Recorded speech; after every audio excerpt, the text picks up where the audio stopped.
चलो अब आज का हेडिंग लगाओ।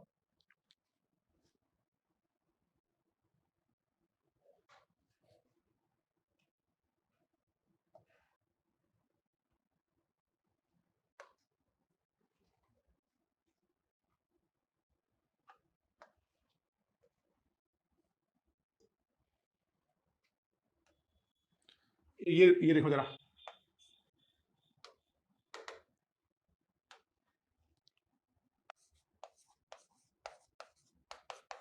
लॉबरी D Barun van इंकस्टीन rearrangement.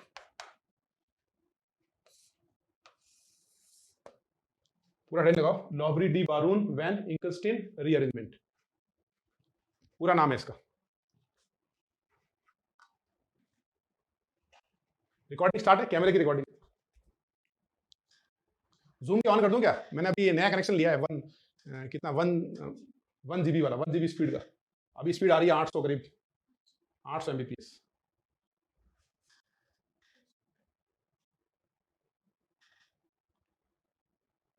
Record on this computer, record करो, कर दो रिकॉर्ड। चलो कर दो, ये लाइव में कोई दिक्कत नहीं आनी चाहिए।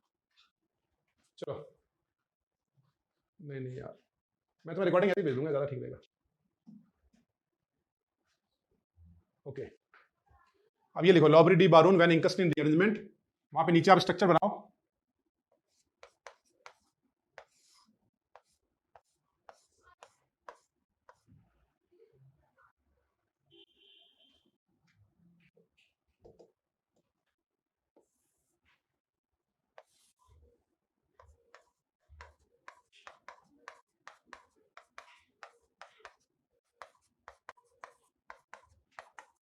ये जो हमने बनाया है ना, ये है हमारा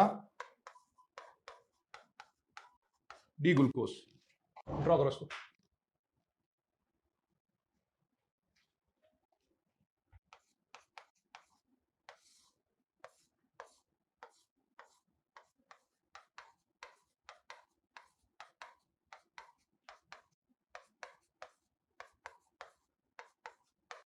इसका नाम क्या है सेकंड वाले का? फर्स्ट वाले का नाम डी ग्लूकोज है, सेकंड वाले का नाम बताओ। ये जो हमने सेकंड बनाया, ये कौन है? ये है हमारा डी मेनोस। लिखो, बनाओ इसको, डी ग्लूकोज,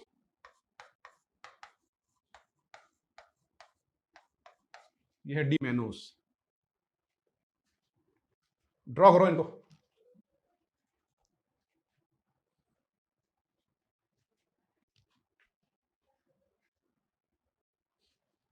ऐसे मैं एक और स्ट्रक्चर बनाता हूं।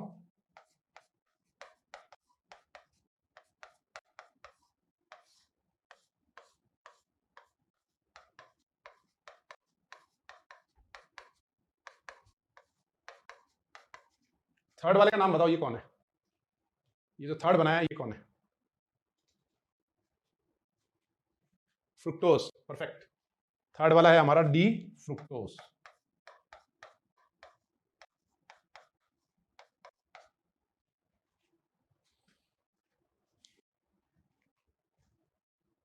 बनाओ इसको, तीनों स्ट्रक्चर ड्रॉ करो, डी ग्लूकोज, डी मेनोस, और ये है हमारा डी फ्रुक्टोज।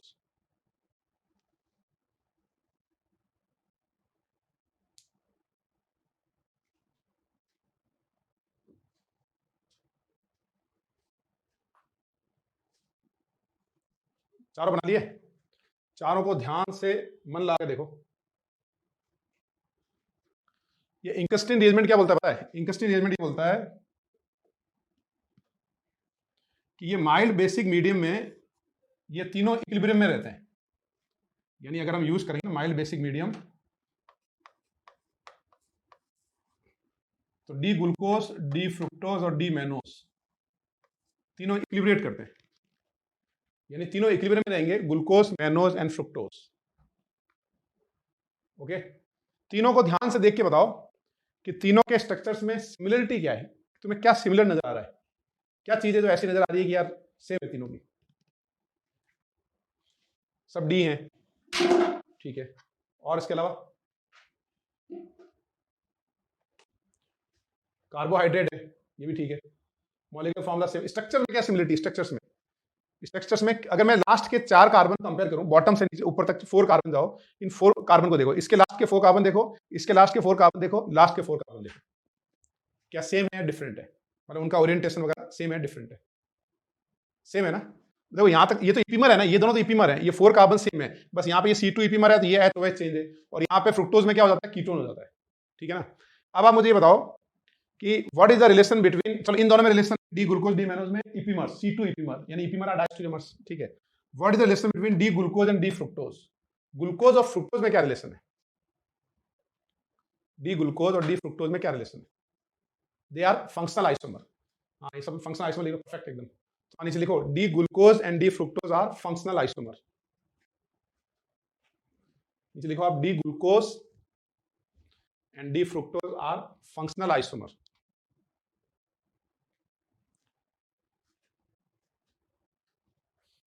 फिर ये भी लिखो D glucose and D mannose are C2 epimers. D glucose and D mannose are C2 इपीमर्स।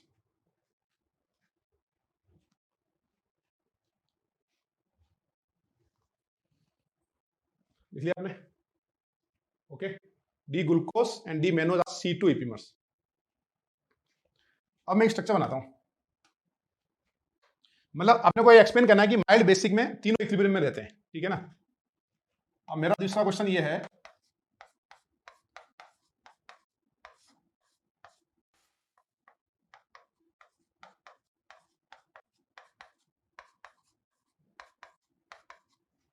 ये हमने एक इनॉल बनाया है, अभी जो हमने बनाया है ये एक इनॉल है।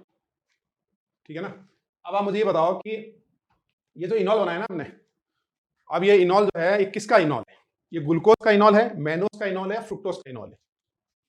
इट इज ए इनॉल ऑफ, बोलो, ग्लूकोज, मैनोज और फ्रुक्टोज, तीनों में से किसका इनॉल? अगर हम इसका टॉटोमेरिज्म करेंगे यहां से, तो ये अल्फा एच टॉटोमराइज करेंगे, इसमें भी अल्फा एच टॉटोमराइज करेंगे, इसमें भी अल्फा एच टॉटोमराइज करेंगे, तीनों को टॉटोमराइज करेंगे, अल्फा एच और अल्फा एच। यानी बेसिकली ये इनॉल है, it is a इनॉल of D glucose, it is a इनॉल of D mannose, it is a इनॉल of D fructose. ठीक है ना। थोड़ा स्पेलिंग अभी सही करेंगे थोड़ा। ये तीनों का इनॉल है, क्योंकि मैं कहीं से टॉटोमरिज्म करूं, यहां से टॉटोमरिज्म करूं, ये एच यहां मूव करेगा, पाई बॉन्ड यहां आएगा, ये इनॉल बनेगा, ये एच यहां मूव करेगा, पाई बॉन्ड यहां आएगा, ये इनॉल बनेगा, ये एच मूव करेगा, पाई बॉन्ड यहां आएगा, ये इनॉल बनेगा। It is इनॉल of D glucose, D mannose and D fructose, तीनों का इनॉल है। अब आप मुझे एक्सप्लेन करो कि माइल्ड बेसिक मीडियम में ग्लूकोज, अगर मैं ग्लूकोज ले लूं माइल्ड बेसिक में, तो ये ग्लूकोज मैनोज फ्रुक्टोज में कन्वर्ट हो जाता है। तो बताओ ये कैसे कन्वर्ट हो जाता है?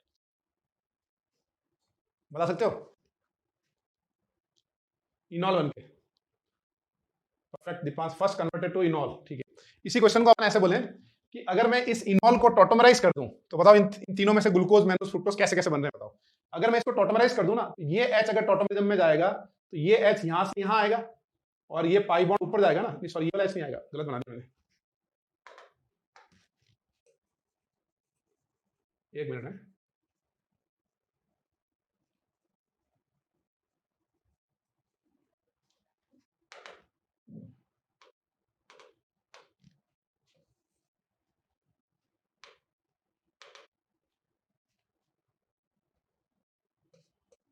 ये एच जब टॉटोमराइज करेगा ना, तो ये वाला हाइड्रोजन जब टॉटोमराइज करेगा, कौन सा, राइट वाला, ये एच जब टॉटोमराइज करके यहां से यहां आएगा और ये पाई बॉन्ड ऊपर जाएगा, तो ये वाला हाइड्रोजन इधर लेफ्ट में आ सकता है और ये वाला हाइड्रोजन राइट में आ सकता है, क्योंकि ये sp2 कार्बन sp3 में कन्वर्ट हो रहा है। तो एच टॉटोमराइज किया, एच लेफ्ट में आया, एच राइट में आया, इससे क्या क्या बने?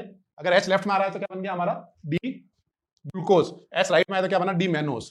अब आप ये बताओ कि इससे फ्रुक्टोज कैसे बनेगा? इस एच को टॉटोमराइज करने से तो ग्लूकोज और मैनोज बन रहे हैं, अब आपको बताना है नीचे वाले एच को टॉटोमराइज करने पर क्या बनेगा, फ्रुक्टोज बनेगा या नहीं बनेगा? बोलो। डी फ्रुक्टोस्ट बनेगा, परफेक्ट। यानी इस एच को जब टॉटोमराइज करेंगे तो ये पाई बॉन्ड यहां आया, ये एच यहां गया, इससे क्या बनेगा हमारे पास? फ्रुक्टोज बनेगा। तो आप समझे तीनों कैसे बन रहे हैं कि if glucose is kept in mild basic medium, it will tautomerize to enol form, once the enol form will form, it will convert into D glucose, it can convert into D mannose, it can convert into D fructose, वो equilibrium maintain कर लेगा। ऐसे ही मान लो D fructose को आपने mild basic medium में रखा, तो डी फ्रुक्टोज ने ये इनॉल बनाया, और ये तीनों का इनॉल है, इनॉल ऑफ ग्लूकोज मैनोज फ्रुक्टोज। जब ये फिर से इक्विलिब्रेट करेगा तो फिर से ये ग्लूकोज मैनोज फ्रुक्टोज तीनों बना देगा। बात समझे आप? तो ये इनॉल बनाओ और लिखो it is इनॉल of glucose mannose and fructose. Highlight करके इनॉल बनाओ, अलग से दिल खोल के बनाओ।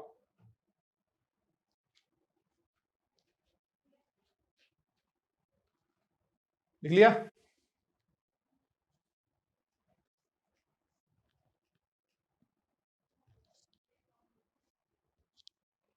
आगे बढ़े। अब आप एक क्वेश्चन और है, इस थ्योरी को यूज करते हुए बताओ ऐसे दो कार्बोहाइड्रेट बताओ जो कि माइल्ड बेसिक मीडियम में इक्विलिब्रियम में एग्जिस्ट करेंगे। The two carbohydrate which will exist in equilibrium in mild basic medium. बताओ। जैसे आपने यहाँ ग्लूकोज मैनोज बताया, मैंने आपको मैनोज फ्रुक्टोज बताया।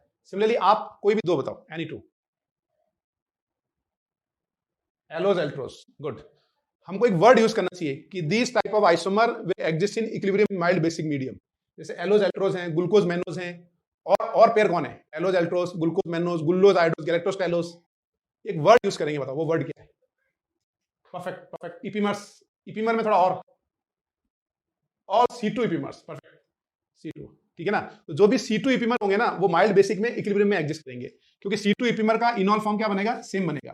क्योंकि जब हम इनॉल बनाएंगे तो OH लेफ्ट में हो या OH राइट में, उससे कोई फर्क नहीं पड़ता है। C2 इपीमर will give same इनॉल, therefore C2 इपीमर will exist in dynamic equilibrium. तो वहां नीचे लिखो कि C2 इपीमर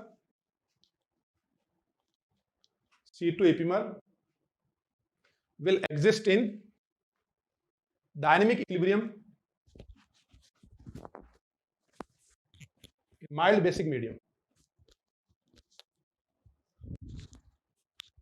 C2 epimer will exist in mild basic medium. C2 epimer will exist in equilibrium in mild basic medium. समझ में आ गया सबको? मान लो for example D allose and D altrose. For example D allose and D Altroz.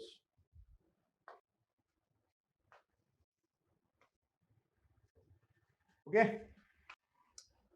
Rana का जवाब शानदार आता है, यस सर। अच्छा, बेसिक मीडियम क्यों? बिकॉज कार्बोहाइड्रेट जो होते हैं ना, उसमें कार्बोहाइड्रेट में एल्डिहाइड के साथ बाकी फंक्शनल ग्रुप कौन से लगे? कार्बोहाइड्रेट में बाकी फंक्शनल ग्रुप कौन से लगे? एल्कोहल। और alcohol is unstable in acidic medium. अगर अपन एसिड डालेंगे तो एल्कोहल रिएक्ट कर जाएंगे ना उसमें, इसलिए सारा डिस्कशन बेसिक मीडियम में होगा। नेक्स्ट लिखो,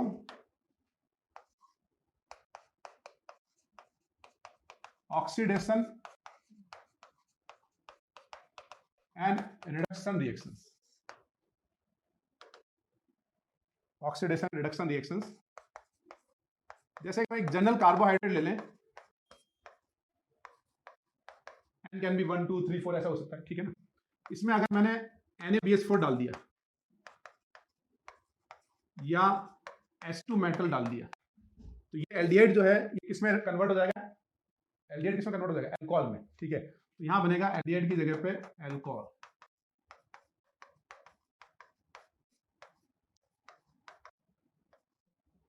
अब ये जो रिडक्शन प्रोडक्ट बना ना, रिडक्शन प्रोडक्ट, इसको हम बोलेंगे डी एल्डिटॉल।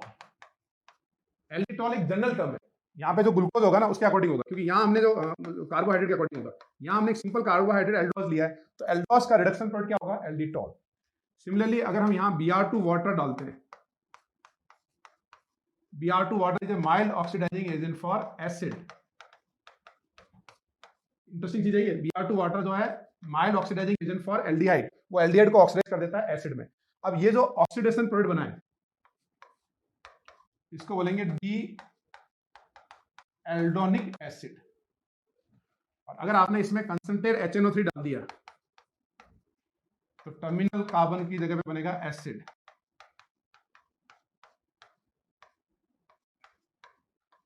टर्मिनल कार्बन में एसिड एसिड बन गया और ये बनेगा डी एल्डेरिक एसिड।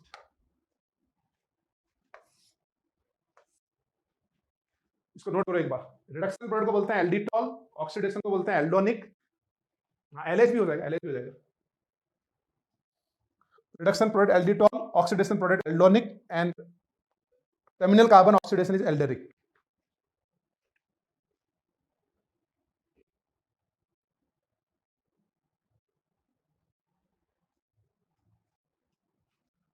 नोट करके चैट बॉक्स में लिखो।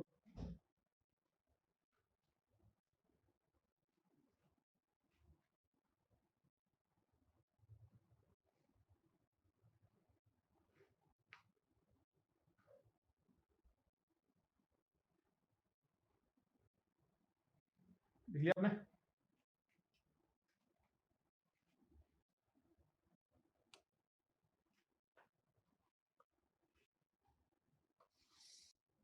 अब इसी में एग्जांपल लेता हूं एक।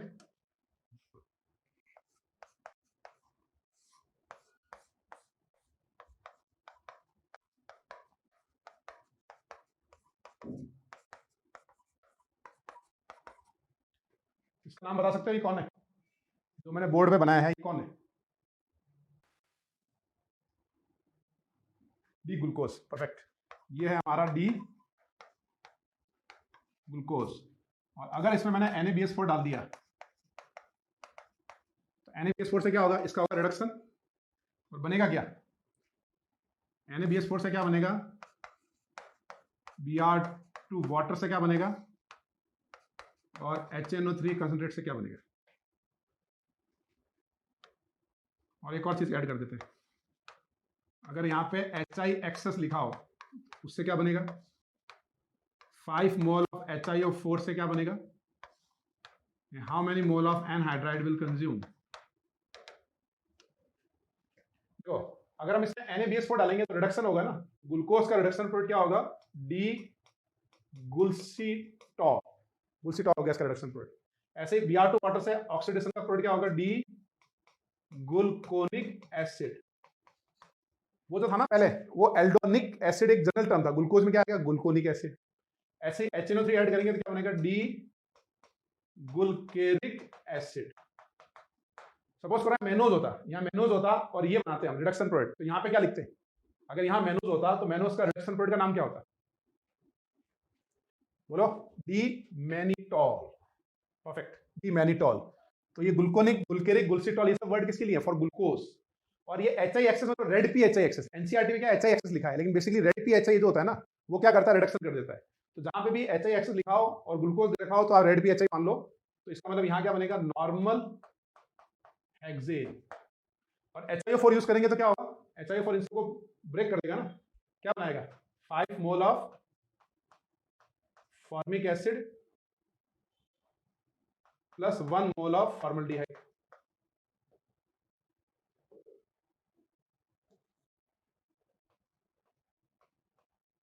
ओके। और इसमें बताओ एनहाइड्राइड के कितने मोल कंज्यूम होंगे? कितनी बार एसिटाइलेशन होगा? एनहाइड्राइड क्या करता है? एसिटाइलेशन, एस्टिफिकेशन हो जाएगा ना, एसिटाइलेशन एस्टिफिकेशन। तो बताओ how many time acetylation takes place? बोलो। सिर्फ अभी 2 बच्चों ने लिखा है, आंसर दो सब लोग कि कितने एसिटाइलेशन में कितने मोल कंज्यूम होंगे। हाँ, अगर किसी के हाथ में मेहंदी लगी है या किसी के हाथ में, हो सकता है किसी के हाथ में कोई प्रॉब्लम चल रही हो या नहीं हो, तो वो प्लीज आंसर नहीं करें, बाकी लोग आंसर करें। कितने मोल एनहाइड्राइड के कंज्यूम होंगे? जितने अल्कोहल होंगे उतने कंज्यूम होंगे ना, नंबर ऑफ अल्कोहल। तो इसमें एक्स की वैल्यू क्या होगी? 5। आपको याद होगा हमने डिस्कस किया था कि अगर इसका मॉलिक्यूलर वेट एक्स है तो एक बार जब एसिटाइलेशन होता है तो एच की जगह पे क्या पड़ता है? C2H2O आ जाता है। तो what is the molecular formula of product? अगर ये y है तो मॉलिक्यूलर वेट तो क्या होगा इसका? y + 210, अगर y मॉलिक्यूलर वेट है तो। और मॉलिक्यूलर फॉर्मूला में कितना इंक्रीज होगा? अगर हम इसका एसिटाइलेशन करेंगे तो मॉलिक्यूलर फॉर्मूला कितना इंक्रीज होगा? एक बार एसिटाइलेशन में C2H2O पड़ता है ना, तो 5 बार में क्या होगा? C10H10O5।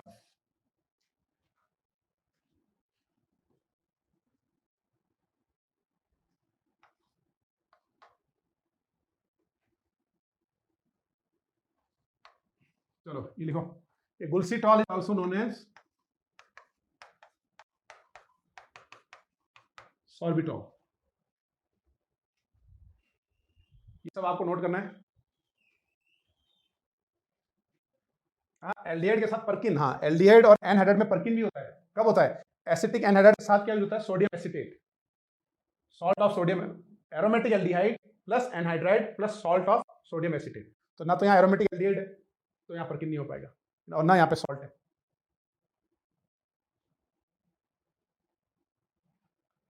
ऐसे बहुत सारे ग्रुप जुड़ने से अनस्टेबल थोड़ी होते हैं। एक घर में बहुत सारे लोग रहते हैं, इसका मतलब ये थोड़ी कि अनस्टेबल हो गए। सब अपनी प्रॉपर ओरिएंटेशन लेंगे, ये हर एक डिफरेंट कार्बन पे लगे।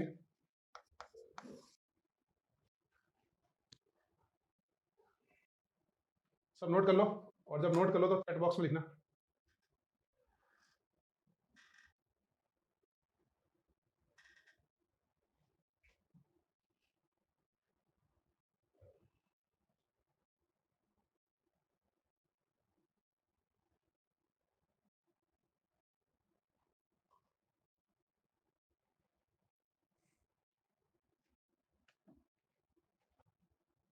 हो गया भाई?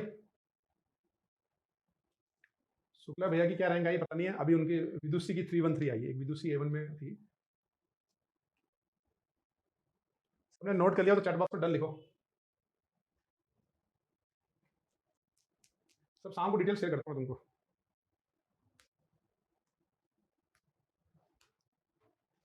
ये कार्बोहाइड्रेट से रिलेटेड है या नहीं है वो डिसाइड करते हैं। एक वेरी इंपॉर्टेंट चीज़ है, हमारी जो रीढ़ की हड्डी है ना, वो अगर फ्लेक्सिबल नहीं है, या रीढ़ की हड्डी अगर हमारी सीधी नहीं है, तो फिर बॉडी में कुछ ना कुछ प्रॉब्लम आएगी। जैसे मान लो रीढ़ की हड्डी अगर हमारी टेढ़ी है, तो कहीं ना कहीं ब्लड सर्कुलेशन रुकेगा और किसी न किसी बॉडी के पार्ट पे इफेक्ट आएगा। कई लोगों के घुटने दुखते हैं, कईयों के वो कमर में स्लिप डिस्क वगैरह की दिक्कत होती है। एक रीजन होता है रीढ़ की हड्डी, जिसकी रीढ़ की हड्डी परफेक्ट होती है ना, समझ रहे हो, फ्लेक्सिबल एंड स्ट्रॉन्ग, तो फिर आप समझो कि उसका मामला हिट है एकदम। तो हम जब ज़्यादा देर तक एक जगह बैठते हैं, तो एक तो हमको सीधा बैठना है, और एक मैंने नई चीज़ सीखी है, योग में एक योग होता है मरोड़ मरोड़, ठीक है ना, तो वो बैठ के करते हैं, तो उसी को अपन थोड़ा मॉडिफाइड वर्जन कर सकते हैं। आप चेयर पे बैठे हो ना, तो उसमें आपको घूमना है, ऐसे ट्विस्टिंग करनी है, मरोड़ मतलब ट्विस्टिंग, एक बार ऐसे और एक बार ऐसे, और ट्विस्ट करने के बाद 3 सेकंड होल्ड भी करना है। ऐसे ट्विस्ट किया, 1 2 3 होल्ड, फिर ऐसे ट्विस्ट किया, 1 2 3 होल्ड। इसको आप जरा 3 3 बार करो, फिर आगे बढ़ेंगे। 3 1 3 नहीं, 3 बार करना है, 3 टाइम्स। सुबह उठते अपना, उससे क्या होता है पता है, इससे तुम्हारी रीढ़ की हड्डी फ्लेक्सिबल रहेगी। रीढ़ की हड्डी में दिक्कत आ गई तो फिर बहुत दिक्कत आती है। ऐसे 1 ऐसे 2, तो रीढ़ की हड्डी सीधी रहेगी तो रीढ़ की हड्डी में स्ट्रेंथ रहेगी, और जब स्ट्रेंथ रहेगी ना अपर बॉडी में, तो तुम चेयर पे ज्यादा टाइम तक बैठ पाओगे, तुम्हारी सिटिंग कैपेसिटी बढ़ेगी, और सिटिंग कैपेसिटी बढ़ेगी तो तुम ज्यादा पढ़ोगे तो अच्छी रैंक ला पाओगे। यानी rank is directly proportional to रीढ़ की हड्डी, स्ट्रेंथ एंड फ्लेक्सिबिलिटी ऑफ रीढ़ की हड्डी। ओके, तो तुमने लाइटली ले लिया उसको, तो जितनी बार घूमोगे ना उतनी बार रैंक बढ़ेगी, ये देख लेना, इंप्रूव होगी मतलब। ओके, अब B R two water mechanism लिखते हैं।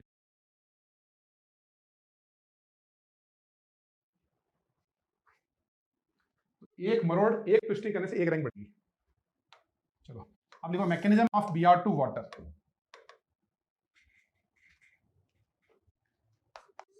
एल्डिहाइड में जब हम लोग B R two water use करते हैं,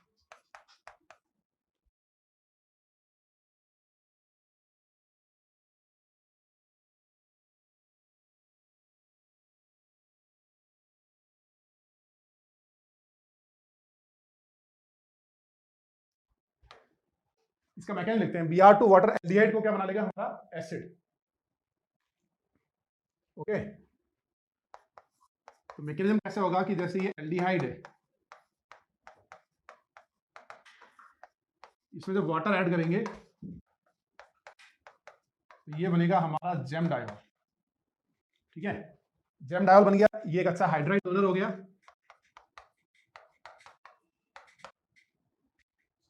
इसमें जब Br2 की रिएक्शन करेंगे तो ये CO बॉन्ड बन के हाइड्राइड रिलीज होगा, जो कि Br2 के एंटी बॉन्डिंग पे अटैक होगा। CO बॉन्ड बना, हाइड्राइड रिलीज हुआ, इसके एंटी बॉन्डिंग पे अटैक हुआ, इससे बन गया ये कार्बो ऑक्सिलिक एसिड, प्लस बना हमारा HBr, ये H और ये Br से HBr बना, जो कि वाटर की प्रेजेंस में Br माइनस में कन्वर्ट हो जाएगा। तो ये डीकलराइजेशन ऑफ Br2 वाटर हो गया, यानी यहाँ पे Br2 क्या है हमारा ब्राउन, और जब ये Br माइनस बनेगा तो ये क्या हो गया हमारा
ओ सॉरी सॉरी, गलती से म्यूट हो गया था। हाँ, आवाज आ रही है अब आ रही है आवाज? ओके। तो Br2 वाटर जो है ना, इट इज ऑक्सीडाइजिंग, मतलब किसका किसका टेस्ट है अपने सिलेबस में, आप अलग से एक नोट बना के लिख लो। Br2 वाटर एक तो हमारा एल्कीन का टेस्ट है, एक एल्काइन का टेस्ट है, इसमें बनता है हेलोहाइड्रीन, इसमें भी हेलोहाइड्रीन, फिनॉल में Br2 वाटर डालते हैं तो 2,4,6 ट्राइब्रोमोफिनॉल का व्हाइट पीपीटी, और it is used as a oxidising agent for aldehyde and test for aldehyde. ठीक है, तो नोट करके ये चार पॉइंट लिखो। Use of Br2 water in our syllabus, use of Br2 water in our syllabus. हाँ, Br2 नहीं, Br2 तो वाटर बांध ही था वहां, रेड P प्लस Br2 था। यस प्रतिका, मैं तुम्हें एक क्लास टेस्ट दूंगा, वो क्लास टेस्ट ही Br2 का है, सिर्फ Br2 की रिएक्शन है। तो वहां नीचे लिखो आप यूज ऑफ Br2 वाटर, पहला लिखो टेस्ट फॉर एल्कीन, सेकंड क्या लिखोगे, test for alkyne, third white PPT with phenol, और फोर्थ क्या है, oxidising agent for aldehyde and test for aldehyde, oxidising agent for aldehyde and test for aldehyde. Ketone पे क्यों नहीं है, क्योंकि मैकेनिज्म देखो, यहाँ पे हाइड्राइड होना चाहिए ना, तभी तो H अटैक करेगा और फिर Br माइनस बनेगा, तो CO बॉन्ड बना H माइनस का अटैक।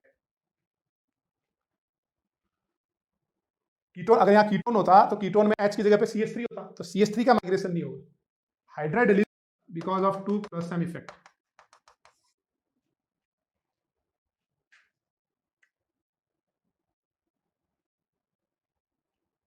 फर्स्ट पॉइंट तो ये था, test for alkene, test for alkyne, phenol white PPT and Br2 water test for aldehyde. Okay, अब एक क्वेश्चन लिखो,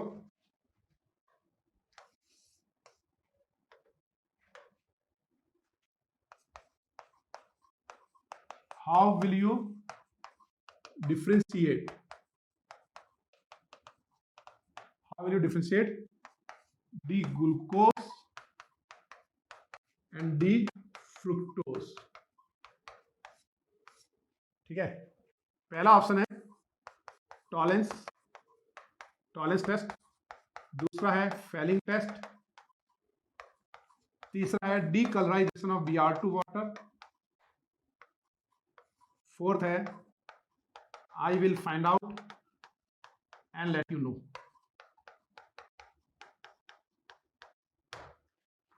सिंगल चॉइस।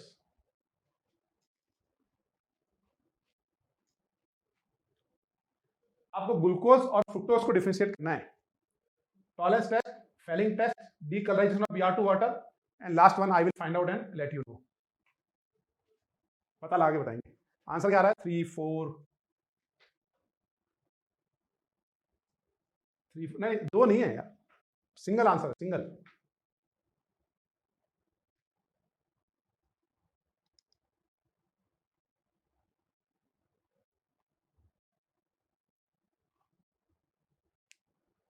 सिंगल चॉइस है, ये बहुत अच्छा सवाल है।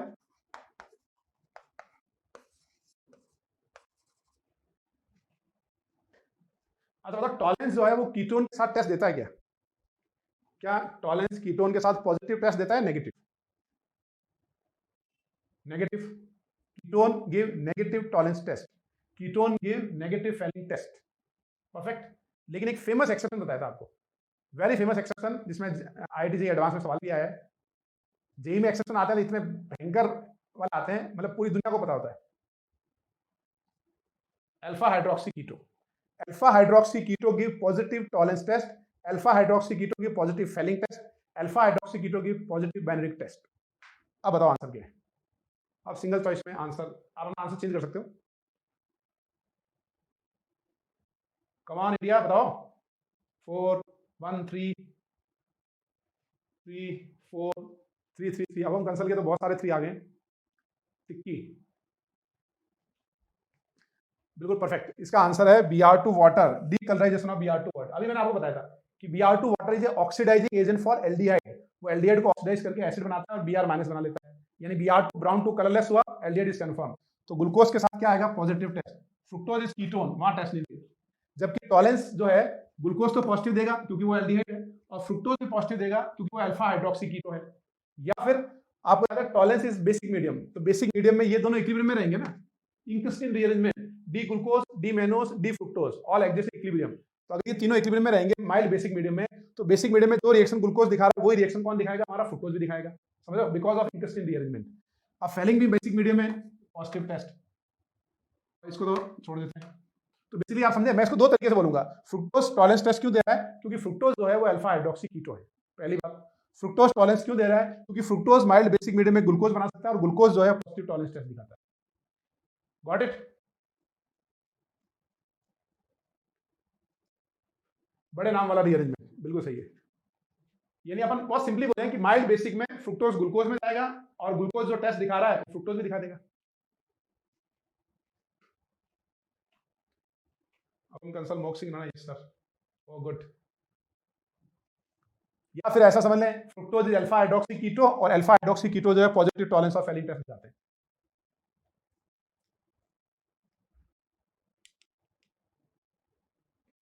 फोर भी तो आ सकता है, हाँ फोर भी आ सकता है।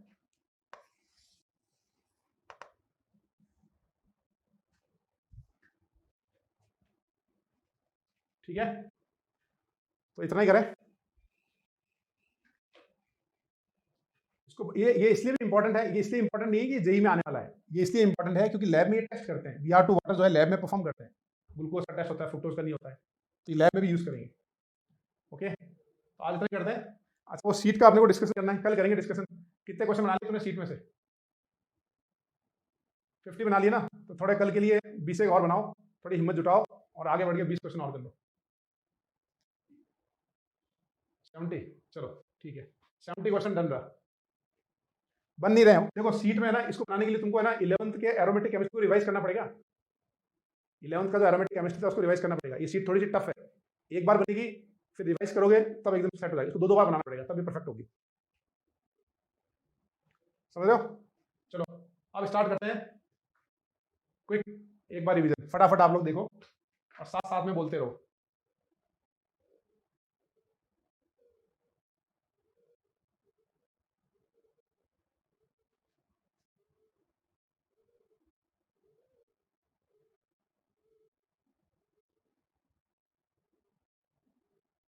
स्पीड मैक्स करो, स्पीड बढ़ाता हूँ। चलो रिवीजन करो फटाफट।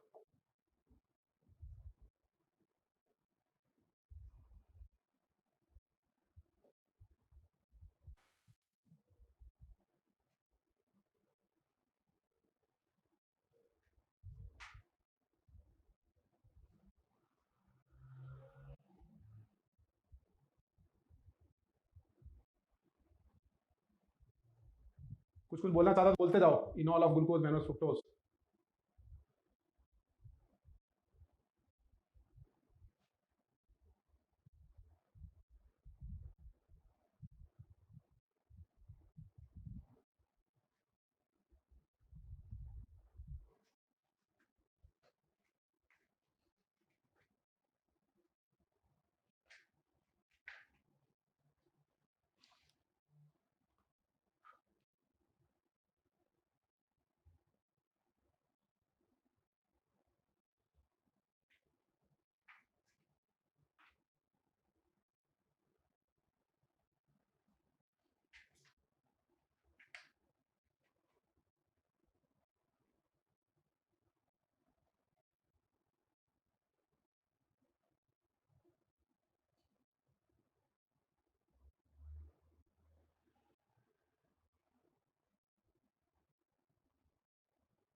ओके, ठीक है, चलो फिर बात करते हैं, कल मिलते हैं, कल डिस्कस करते हैं आगे। ओके भाई, नमस्कार, जय हिंद, जय भारत।